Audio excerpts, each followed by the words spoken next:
All right, welcome back. I'm Eagle. I'm not Eagle, but I'm Mocon. Salut. Simon. Who's the guy next to you?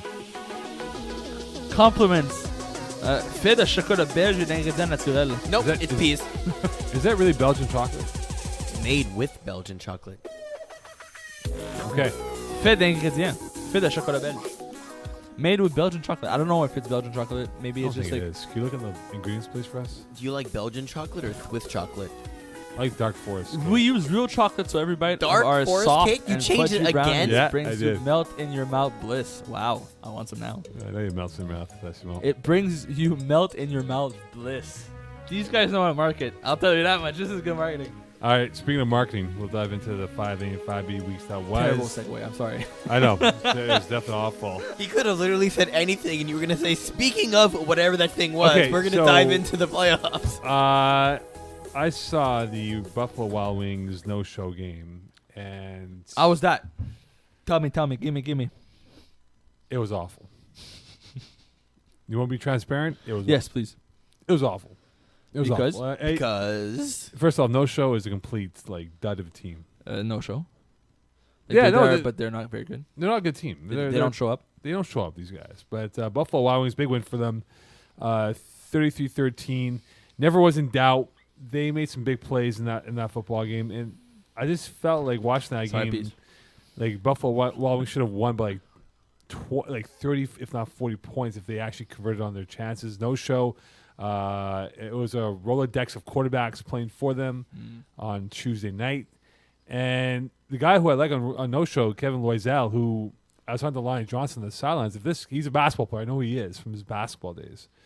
If this guy actually played football like in his prime, he probably would have had a chance to play somewhere up left because this guy has great size, good hands, great feet, and unfortunately he's on a fetus-like team that soils the field every single week with the way they play football, and it's too bad because Simon, jokes aside, words, man. let's Simon, if you play with your team, a lightweight, upper division, or Eagles team, whatever Eagle team plays in, he would be much more relevant, and this guy would be much more of a threat than what he is on this current no-show roster. Yeah, I think that I haven't seen him play a few weeks ago. I would say he's a very good player, but he's being asked to do too much on a team that doesn't support him right. So I agree with you that if you would play in a higher division team where he doesn't need to be the number one guy, he has a specific role and ask guys that helps him out. Yeah. So he does. So he's not. First of all, he's not facing double coverage all the time, and the quarterback's able to teach him a little bit because he's not, like you said, he's not a football player. So he needs to learn a little bit. He would be a much more improved and a better player. Yes, Eagle. the worst part about this game, you said no show played like trash. They also forfeited this game because they're over cap. Are you kidding me? I wasted an hour on Tuesday night to do this scorekeeping game with this bullcrap team over here? Their offensive cap was 411.5, and their defensive cap was 419.1. Oh. The division cap is 410, so they're over on both sides of the ball By a and decent this is- margin too. Yeah, by 10 points on defense. Like, seriously. So this is going to be a 33-0 instead. And even by going over the cap, they still didn't play well. Imagine. A game that sort of shocks me a little bit. My time, man. Was it the last game of the night? Yeah. Solid. Okay, so moving on. Yes. Super Saiyans, Nakatomi Survivors. Nakatomi Survivors are a mess, man. But the reason why I'm mentioning this game is Super Saiyans Nakatomi Survivors was a 3-point game, 33-30. Do you actually know how this game ended? Please tell me. Because I wasn't actually there. Neither was Pease. Neither was Mike Adana. I could tell neither you was that- Steven Alberico. So we had a shit ton of subs come in. Which are all better than you guys. The score in this game was 32, and I want to say, wait, minus 6. 27. So it'll be 25. 30-25 was the score with, let's say 5 plays left, I think, something like that. Nakatomi have the ball from their 10. 3 and out, except on 4th down, because I think we were within our 10. We took a safety. Eee. Wait, that's actually smart though, because now it's a 3-point game. We're still winning, and instead of them getting the ball with close to our 10, they get it all the way on their side of the field, and we just give up 2 points. Or you play offense, but yes, go on. Well, 4th and 4, right? From your own 6-yard line, Yeah. you're up. You want to punt the ball, but you don't want to punt it at midfield. So take Yeah, the safety, give yeah. away the 2 points, Right. put them back on their own side of the field now. Smart. Except, Super Saiyans are tall. Nakatomi is not. Last play of the game? Last play of the game. Hey! Jump ball. GM Calethris gets mossed. By a Jargilla. And Yeah. and GM did a walk back to field 3. Oh, we got mossed. got mossed. And so I mean, it sort of resumes the whole season for Nakatomi Survivors in a way. But listen, considering who this team was, like Manu Dubois, David Daoud, GM Calethris, Alex Promaché-Rivet, David Weiss, and Denzel Edilo, it's a better team than the one that shows up regularly. And that's why it was close. I mean, this is not a bad Div 5 team. So, anyways, it was. But I'm shocked. What surprised me a little bit is like David Daouf had his best game of the season, with like 17 for 26, 140 yards, 5 touchdowns, against one of the better defenses in Division 5. Right? Like he played Super Saints is a good team, and they showed up, played well. So it's not so much that. Oh, he had a one-off game or whatever. It's he showed up and he played well against one of the better teams in the division, and it shows the parity in Division 5A where even the lowest of teams can compete against the best teams in the division. Playoffs should be interesting. I saw the U against Black Knights. The Black Knights winning 37-14, and Stefan Lazier was I was like, there. He was So I like, kept that "Yo, game. bro, make sure you talk about us on the podcast." I go, "Bro, you guys I have love done that guy. nothing in I your love time that as guy. Black Knights." Snapchat told me the same thing. He's like, "Yo, you have to talk about our team, man." I said, "Well, do something." I was chirping him during the game. I was on the sidelines. I get bored scorekeeping. I I know you do. I was chirping him, and they actually play well, man. But I look at this Black Knights team, and I'm like, 21 for 29, 200 yards, 5 touchdowns. No INTs. That's a really good game. that's like a career day For for Stefan Stefan Lazier. Lazier. He's a good quarterback, man. He is a good. No, look, I've known Stefan for. I don't He know, threw some of these like. So there was a lot of these throws where they looked like Stéphane Larozière from FEF that we all know that doesn't look the part, and there was some plays, man. He looked like his old like CIS version of himself. Wow. He made some. I'm telling you, he made like a 25-yard seam that looked like an absolute dime the whole way. And I was next to Joe Cano, and he's like, "Who's It's this?" actually Kano. I know, but we call him Cano. I know his mom was very upset at us. I know. found I out. heard the story. I found out. So he was next to me. He's like, "Who's this guy?" And then he threw that ball, and I said, "He's like, he played 2 years Carabin, 2 years Laval. Like he's a very good guy. Now he plays O line for like senior. Like he's still a Yeah. very relevant, good football player. He just doesn't look the part." And he's like, "Man, I don't believe you." And then he threw that seam, and I turned to him like, "Do you believe me now?" And he walked away. Big win though for Black Knights. Huge win. It's a big Black one for Knights, them. honestly, they showed up. They play well. The team that was there for Black Knights on Monday night is the team that I feel like this is the best version of Black Knights I've seen in a very long time. And it's the team that could be like a dark horse into the playoffs this season. Problem is, week in and week out, we don't have the same team Black Knights. Last week, they didn't show up well. This week, they were very dominant. I don't know what it was on defense, but the guys were like hungry. Like they were playing well. They were playing aggressive. Joe Cano had a terrible game. Terrible game. He hasn't played well at quarterback, even in his other teams. Like he started off, like he had a bad drive on the first one, whatever it is, what it is. Then he sort of got back into it. Like he had back-to-back drives where he looked the part. He was making some plays. But it just felt like he went to the few plays that he had, and that was it. Like there was no other plays that he could use, and then he kept going back to the same plays that didn't really work. Right. Defense picked up on it. Black Knights were taller than his receivers, which frustrated him a little bit. He's looking for Nicky Papic too much. Game I saw was Orsa against the Speakeasy, an upset, 32-19 win by Orsa. Yeah. Good win for them. They played really well on defense. Offensively speaking here, made some big plays. They actually played a good 2 halves of football. I thought Speakeasy, I'll be missing guys. Vincent Rochard did not play, and a few of the key players on this roster were not there. Yes, you go. First half, 25-13 Orsa. Second half, 7-6. Yeah. Did everyone fall asleep? Or No, what they just happened? played really good defense. That's what it was. Yeah, both teams sort of adjusted well. Yeah, and for the game, Simon finished early, so you saw then the second half. But obviously, like I think it's a different game if Speakeasy has Vincent Richard playing, and maybe it's a closer game. Maybe we're not talking about a 25-13 first half edge for Orsa, But this is a big one for Orsa. A terrible loss for Speakeasy, given again that they were pretty much on fumes of roster players available to them. But I like how this Orsa team has been built. Very good, different styles of physical lineup here. Tall, fast guys, short, stockier guys, but each one knows their role fairly well.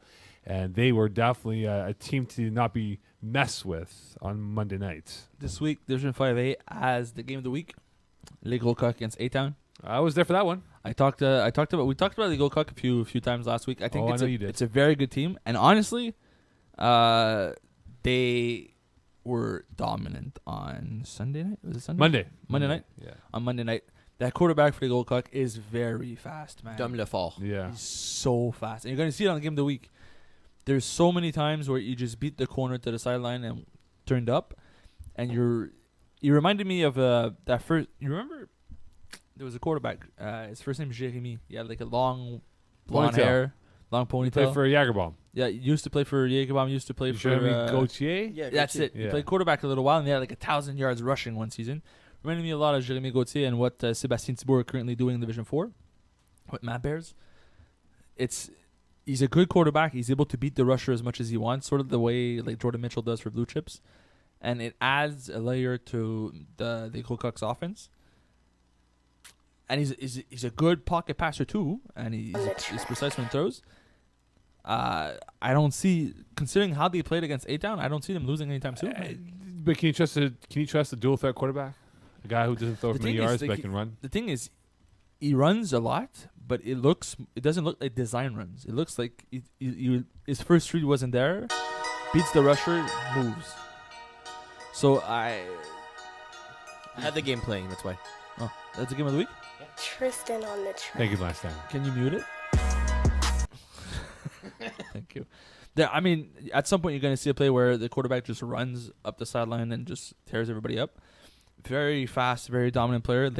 And the problem is we're talking a lot about this quarterback because he's the one that you're going to see the most in the game of the week. But the receivers are good, man. The whole team, offense, defense, they go playing really well. They only have one loss. Yeah. I'm sort of excited to see him in the playoffs this season. I'm curious to see how they do in the playoffs. Here's a run right now. Oh, here we go. Yeah, you see how fast he is, man. He's just gliding by everyone as everyone's like huffing and puffing. It's gonna add like a very difficult aspect to their game offensively. That's gonna allow them to score a lot. Do you think though the moment he starts getting to a rusher who can contain like rushing quarterbacks, the game breaks down? Because his throws were okay, but you see when he's under pressure, he just kind of chucks it up, and that can cost you against some teams. Yeah, but how many teams in Division 5A has that kind of rusher? Like if you look across You're the board, the analyst, you tell me. Oh, well said. Honestly, if you look across the board, the only teams that sort of worries me against like a matchup against the Gold Cup would be like the Process, maybe Bruins. No, I don't trust the Bruins. I mean, that's about it, man. Like Finessers hasn't been that good this season. Honey Martin are good, but they're not that dominant. ECW, they have a good rusher, but their offense hasn't been what we've grown used to seeing. And I don't think they're going to slow down and go that much. It could be a trap game in the playoffs, but I don't know. So maybe the Process only? Like, yeah, so if there's only one team that could actually beat you in the playoffs and you don't get to play them, it could be a championship season for the Gros Coqs. And we could have the name Les Gros Coqs on a trophy. Oh, man. That'd be pretty good, man. I blame Rob for not approving these names. That'd be pretty good. It is what it is. LGC? Yeah, okay. That's fine. Yeah, okay. Yeah, that sounds wholesome. That sounds religious. Okay, so let's talk about some of the situations. We have right GLC, and you just rearrange the letters, right? Exactly. Pretty much it works. Okay, so you look at BWW, Brocasian, Tip Top Shape, Texas Rangers, Flamand Fou, and Les Voyous, right? They're 6th to 11th right now. And there's very little spacing of who is available where in terms of the divisional standings right now. How does this unfold, Simon, for these teams? Do you think we're going to see the Rangers make it to the playoffs, even though they're on the outside looking in? Do you think Brocasian and BWW can hold serve and be involved? One thing to mention, Buffalo Wild Wings, Tip Top Shape, and Texas Rangers have 8 GPs. Everyone else has 7. 8 GPs. That's actually big, though, if you think about it. Right? Oh, for sure. So if the only team that's currently officially eliminated from playoffs is Nakatomi Survivors. Woo! They're officially out. Welcome because to they See lost. the road show. If they would have won, it would have been See different. you there. I might miss one day, actually. Super Saiyan. No. Canadiens playoffs. Super Saiyans officially clinched the number 1 seed in Conference A. They've clinched the third subdivision. Yeah, okay, forget and about the first fluff. seed. Let's get to the meat of this whole thing here, okay? Okay. Let's talk about the teams that are in So- dire need of the playoffs. So the teams on the bubble that could, well, Rolling Mahomes also clinched. So the teams that are on the bubble, like you said, technically brothers, but I don't see it with 7 games. It's not going to lose. So no show. Tents and Hammocks, Buffalo Wild Wings, Brocasian, Tip Top Shape, Rangers, Flamafou, Les Voyous. Flamafou and Les Voyous only have 7 games. So played they so have far. some space to work with. So they have a little bit of space to work with. Texas Rangers are 3-5, tied with Tip Top Shape. But And I it's, believe it- Corey it's, Woloski will not be there this week for the game because No. he's on vacation. But this is a complete mess. Like in between the 4th and the 11th seed, it's a mashup of 8 to 6 points. Right? Right. So anything could happen at this point. Like no show has 7 games played. They're 4-3. So they're technically in a good spot. Yeah, but after what happened this week, they Yeah. could go 4-6. yeah, the Buffalo Wild And Wings. Texas Rangers could easily go 5-5. They could, but I don't think the Rangers will because Corey Woloski won't be there for them. So that's out the window. But So look at Texas Buffalo- Rangers are playing Les Voyous and Tuesday Night Lights. The Tuesday Night Light game's on a Saturday, so that's a win. And they're playing. So the big game is this week against Les Voyous, and they don't have their quarterback, No. like you said. So if Texas Rangers are able to pull this one off, are able to beat Les Voyous this week, it's fair to say they're going to beat Tuesday Night Lights the following week. Could finish 5-5, which would also knock down Les Voyous, who are 2-5 at the moment and are looking to get that win. Yeah. So if Rangers do win out, they'll be 5-5. Puts No Show, Tents and Amex, Buffalo Wild Wings, Brocasian, Tip Top Shape in a bad spot. Les Voyous would go to 2-6. Flamafou are also trying to climb back in there. They've had some tough games, man. They've had some games where they didn't look good this week. They lost 40-18 to Texas Rangers. Flamafou have 3 games left. Ravens, Super Saiyans, and Tents and Hammocks. So right now, That's Simo, a tough schedule. Man. it's a tough schedule. So right now, if we had to project today, do the Rangers? Who's in and who's out? Yeah, Rangers, Foo, and Les Voyous. Out of those 3 teams, who's most likely to get into the playoffs? I say Rangers are going to make it in at 5-5. I think they're going to beat Les Voyous, which is going to push back down Les Voyous a little bit more. Considering the schedule, I don't think Flamafou is going to make it in. Nakatomi Survivors are officially eliminated. I think Les Voyous, because of that loss this week, the Texas Rangers are also going to be too deep in. And it's going to come down to Buffalo Wild Wings, Tip Top Shape, Brocasian. I see Brocasian making it in. It's going to come down to Tip Top Shape, Buffalo Wild Wings. Buffalo Wild Wings have on their schedule Big Fun Party Mix 8 and Dream Chasers. Oh boy, Do they win any of these 2 games? I think they split. So if they split, they'll still be at only 8 points behind most of these teams. Can Tip Top Shape also split the remaining schedule of Keep It Together and Les Voyous? Right. I don't know. It's gonna be tough. That's gonna be very tough. And Tip Top Shape has the head-to-head on Buffalo Wild Wings. Yeah. Even though Buffalo Wild Wings has played the same number of games, Tip Top Shape is in the 8th hole right now, and Buffalo Wild Wings are in the 6th hole right now. Yeah, just because of the divisional record. Right. Looking at ECW, are Yep. they greater than the Bruins or the Process? Are they better than those 2 teams? Did you just jump division? Yeah, you just went to 5B. He's like, I'm done with We're this. going back and forth. We have to make sure we cover everything. But we've been on 5A the entire I time. know. I put it like that. I beg your We're pardon. jumping back and I know. forth. I apologize. I had on the script like that. Don't worry. We need to keep everyone involved, right? We can't disregard B. We'll go 5A okay, and 5B. give me But say we that just again. did 5A Conference A. I know. Don't worry. Okay. It's a Oh my sell. God. It's a sell, my friend. You don't do everything all one shot here, Okay. Eagle. What's the question? Sorry. ECW. Yes. Would you take them over the Bruins of the Process? No. The reason why is in the playoffs, if it's a playoff game, it's going to be a close game, and honestly, it's a coin flip for me because ECW could go off and score 47 points in a game. I don't see Bruins being able to put up 47 points or the Process being able to do the same thing. The only thing is their defenses are better. So there's a chance that they're going to get interceptions, and then ECW is going to score only 12. We've seen it before where they Yeah. just sort of melt away. In the regular season, across 10 games, the Process and Bruins are a better team. Yeah. But in the playoffs, it's a one and done. You have a bad night. You throw one interception. These W are officially are now up 14, and they're a very difficult team to play down against, right? If you're down against ECW, they're a very tough team to play against because they score so fast and they're so hyped and into the game that it sort of takes a toll on your team. I think ECW is kind of like they underachieve. Well, they had we had high hopes for them coming into the season, right? Yeah, we did. Like we were expecting them to be like the top dog and to, finish the season with 300 points scored and like be a very dominant offense. And their defense is not bad either, but they haven't played well this season. They've had some tough games. They've had some bad games. And look where they are now. Like they're not a gimme, and I would hate to play them in the playoffs. But aside from that, they're not as dominant as we make them to be. We look at the confidence points. Voodoo and Spartans are sneaking up there quietly. I think they both have 6 wins. Yep. So who do you give? Yes, Eagle. What do you want now? Again? Yes. We're 5A Conference B. Listen, we're going back and forth here, man. Okay, keep everyone involved. Our audience is very confused. That's No, okay. our That's the whole producer point seems of to it. Confidence points though right now Yep. for Voodoo or Spartans. Who are you giving more confidence points to at this point in the season? I'm gonna go Voodoo again. I agree. Voodoo just had a big win this week. I agree. And listen, I like Voodoo this season. They had 2 losses, but it's not bad. Like 6-2 is a very good record.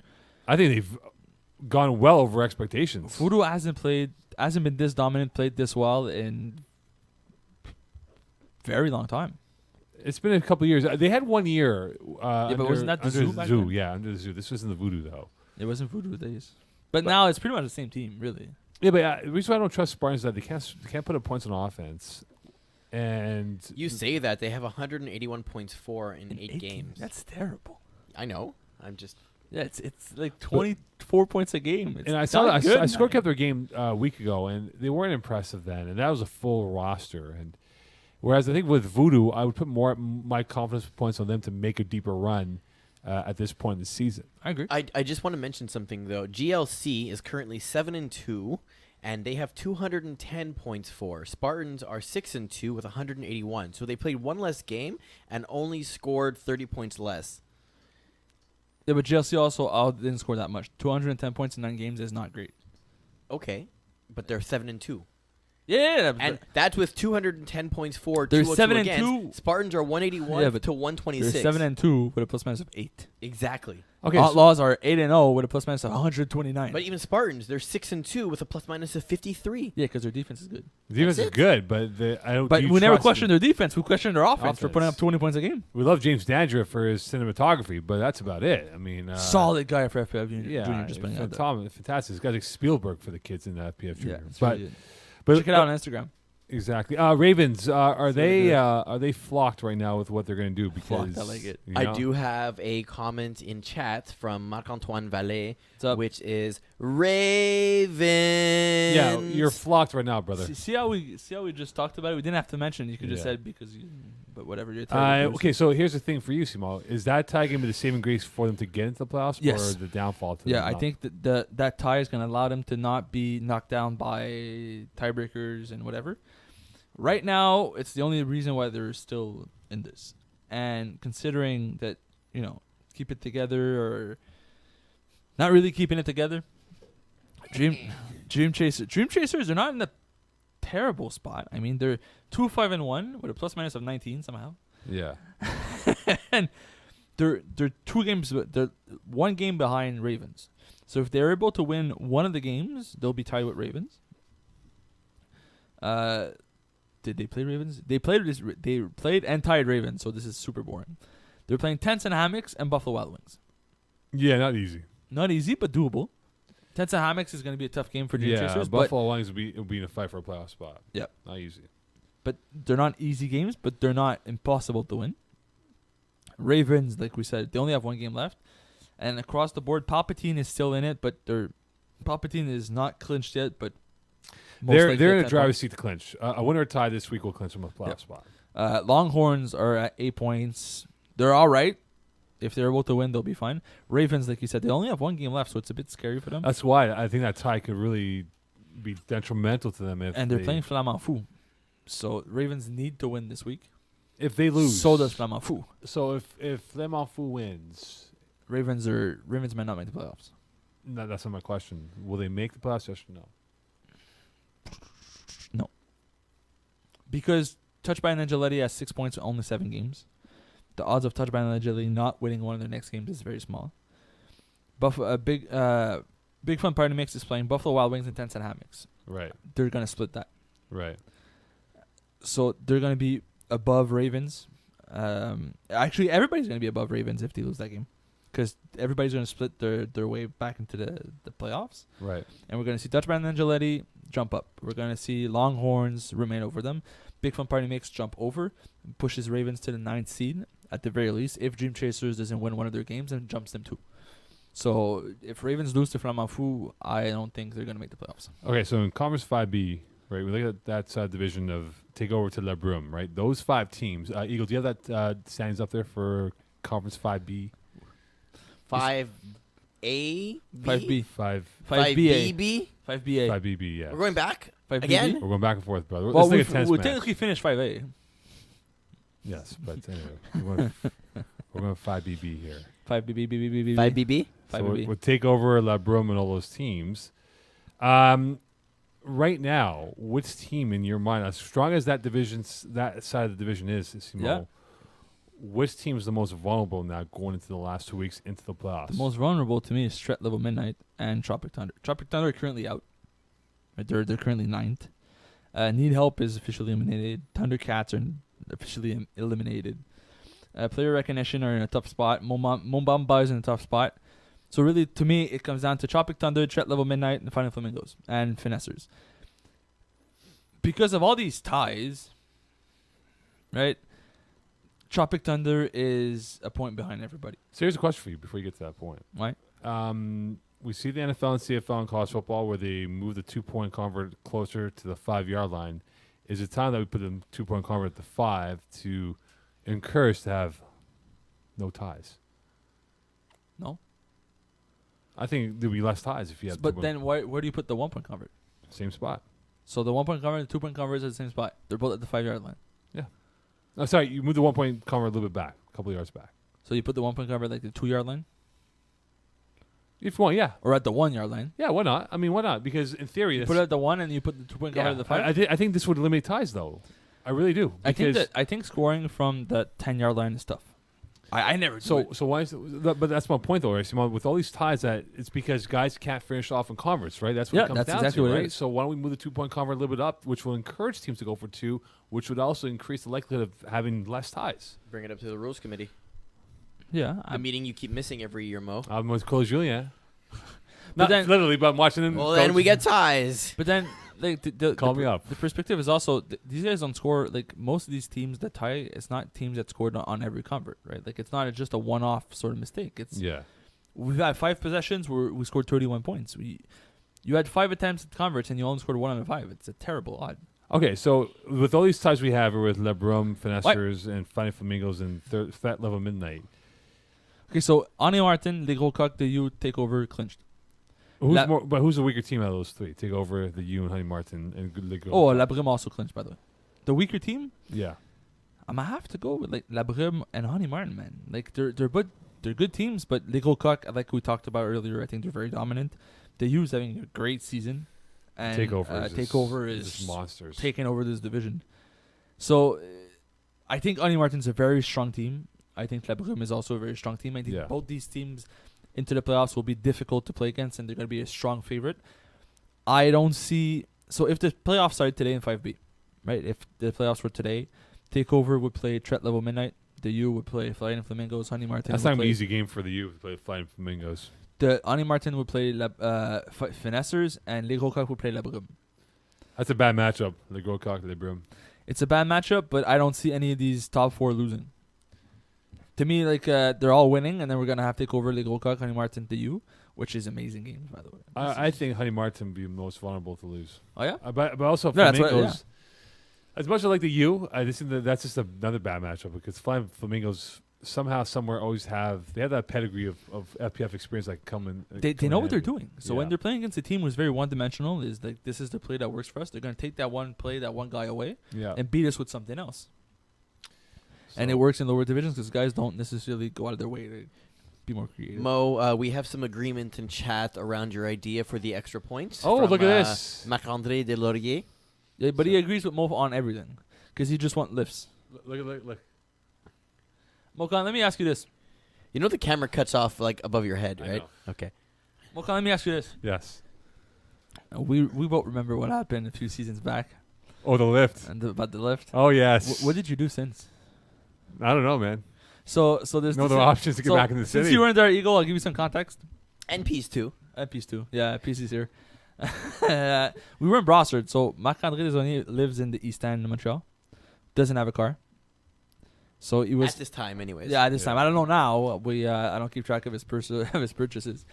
So he was taking the bus to Brossard every week to Squirky. That's like next level dedication, right? That's there. hardcore, man. So finishing at midnight in Brossard. This is before I gave him lifts in the metro. Mokan offered him, "Hey, do you want me to drop you off at Metro in Montreal? I'll save you like 45 minutes of travel time." He turned around to Mo and he said, "No, I'm good."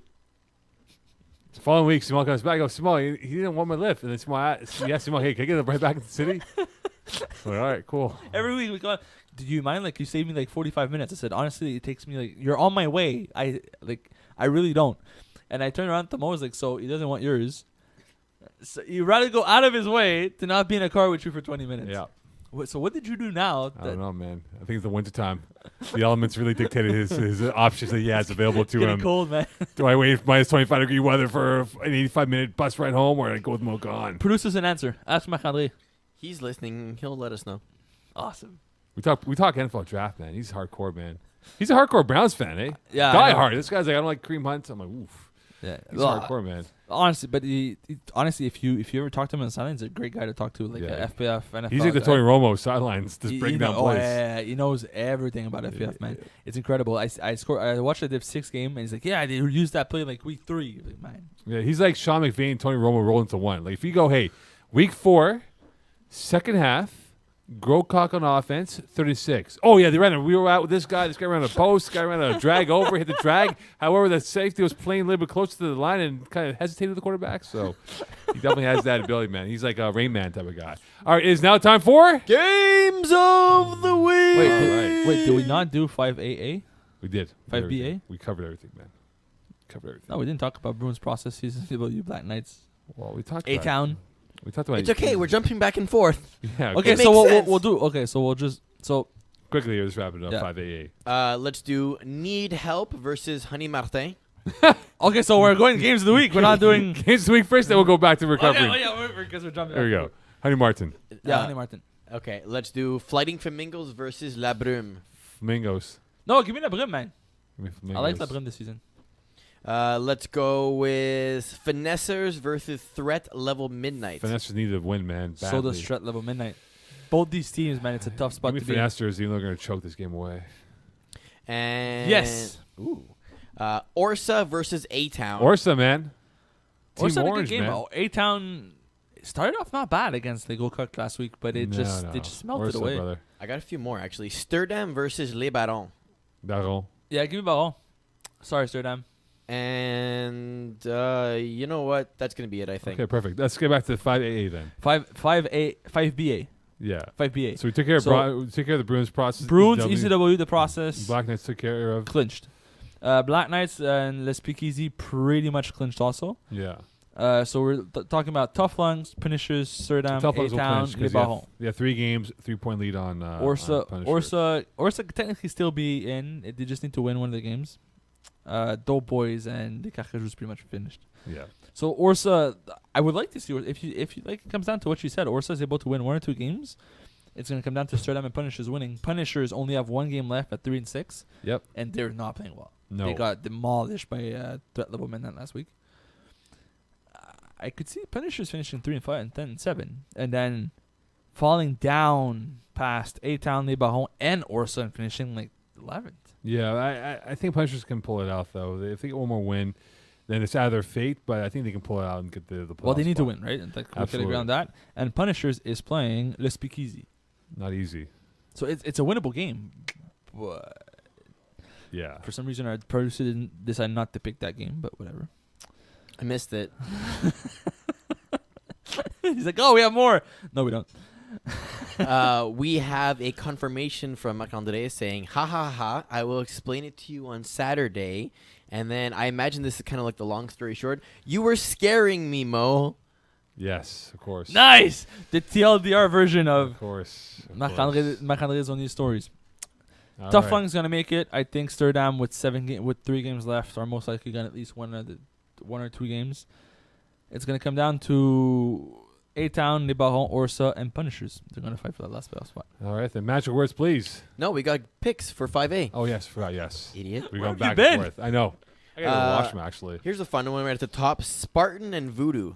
Give me Voodoo, man. Voodoo. Yeah, this is a playoff game. Voodoo. Here's another fun one: GLC Outlaws. GLC. What's with your face? Because they're good games. These are the top 4 seeds. No, give me Outlaws, man, by a long shot.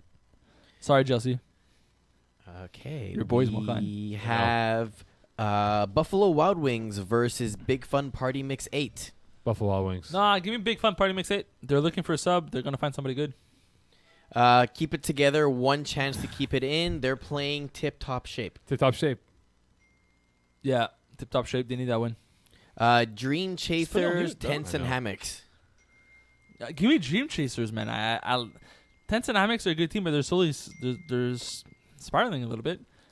Man, something's going off with your phone. I know. I don't know. Text messages. He took off his phone, put sound on it just so he looks good. That's I what need you to go did. to the washroom. I got to That's open the what you door. did, eh? That's You're what you do. Yeah, guys, my phone's blowing up. I gotta go. So, Dream Chasers, Tents, and Yep. Hammocks, Mo. Tents and hammocks. All right. Let's go Les Voyous, Texas Rangers. Rangers. Yeah, give me Rangers.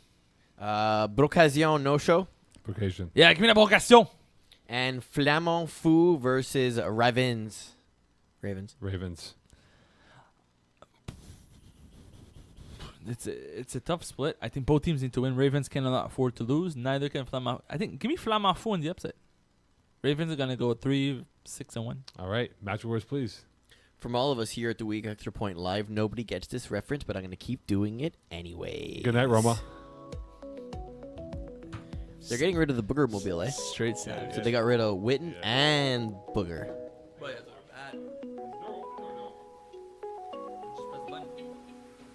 We're also still technically live on mics while we're doing the outro. Yes, sir, man. Like we always do, yet you guys seem to always forget.